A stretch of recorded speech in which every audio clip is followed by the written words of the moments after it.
My father came from a mining family.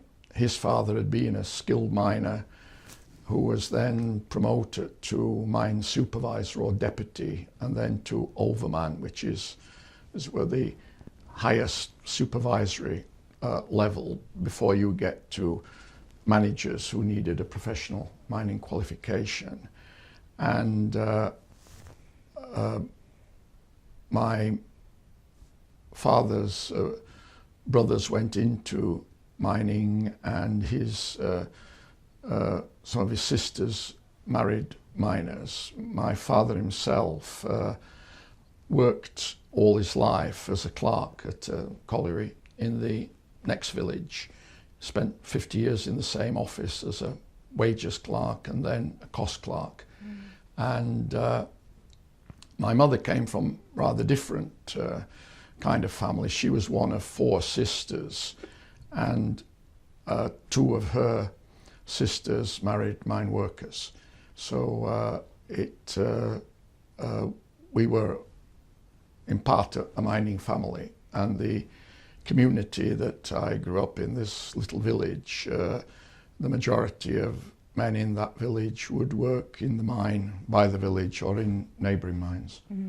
So the mine was quite close. Could you see the pit head from your house? Oh yes, the house we lived in was on the edge of a ridge overlooking the Dearne Valley, and there were 2 mines actually in the valley, less than a mile from the house. And my father worked in the neighbouring village at the mine there. There were mines every few miles in that area. How does it affect a small boy growing up just before the war? I mean, that there are mines around you. Yes. I mean, obviously, to some extent, children take the surroundings for granted. Yes. But in what fashion might you have become conscious that it was mining and learnt something about, I don't know, I was about to say rather, I don't think it's a very good way of saying it, but the law of mining. I mean, because there are so many stories that miners tell about what it's like. Oh yeah. And I just wondered whether there was anything that impinged on your early childhood, primary school years. Well, I suppose the main thing was that there was a pathway, a bridle path, and then another footpath close to our house that miners would walk from the village to the mine and back again.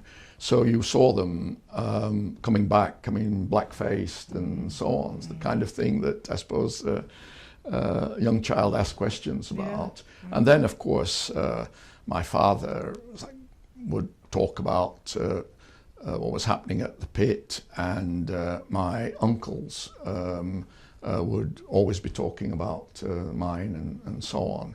So you just grew up with the idea that that's what work meant, working down the mine, or at least in the colliery in some role or other. So very, very low rate of women working. They were housewives. And busy.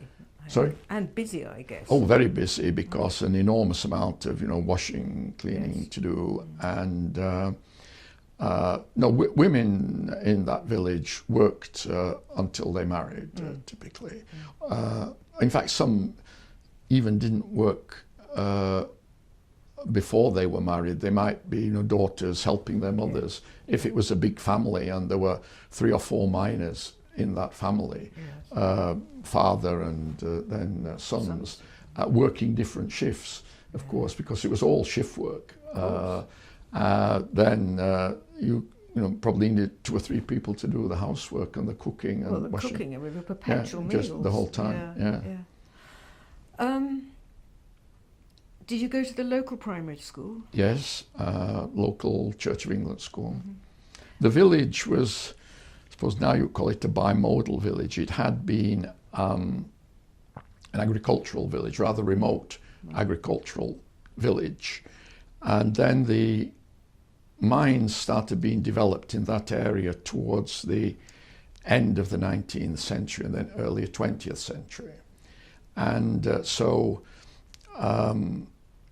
more housing was built for the miners. In fact, my maternal grandfather, one who figures in this book, he was the son of a Pennine hill farmer. There were 5 brothers in this hill farm, and they, as it were, went east. They were farmers themselves. My grandfather had some training as a builder, and they moved east to Great Houghton, first of all to build houses for the miners. To begin with, they built them for the mining company, some brick houses in the neighbouring village. Then they built stone houses in my village. Stone? Yeah, stone, because that's what they were used to working with. I can show you some pictures. And these they then rented out. They made a business of this, and they also bought land there to farm. So they fitted into the older part of the village, which was largely stone built. Right. And then in the interwar years, there's big housing development in the lower part of the village, council housing. And so the village was a bit divided between, as it were, the northern end, which was the old agricultural end with still 3 or 4 farms and stone built houses, and the lower part with the quite big brick council house estates.